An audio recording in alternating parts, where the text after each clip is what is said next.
Manthey has succeeded once more.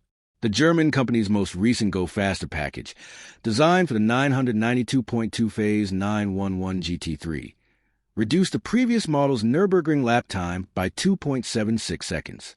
The rear-engine thriller, driven by current DTM champion Henken Guven, finished the circuit's 20.8 kilometers in 6 minutes and 52.981 seconds.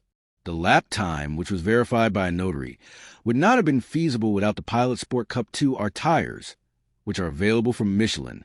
Manthey continued to work their magic on the 2026 Porsche 911 GT3's undercarriage. These underbody pebbles extended turning vanes for more downforce, making them a continuous aerodynamic feature.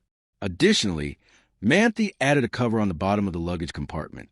The German automaker's factory-equipped part has a distinctive lip up front that extends forward by 12 millimeters, or over 5 inches.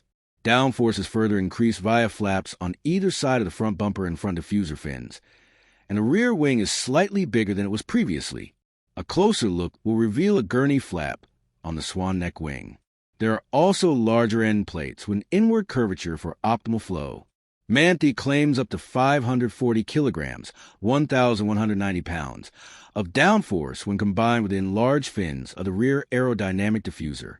At 285 kilometers per hour, which is fairly near the manufacturer's maximum speeds for the 992.2 Series 911 GT3, this level of downforce is felt.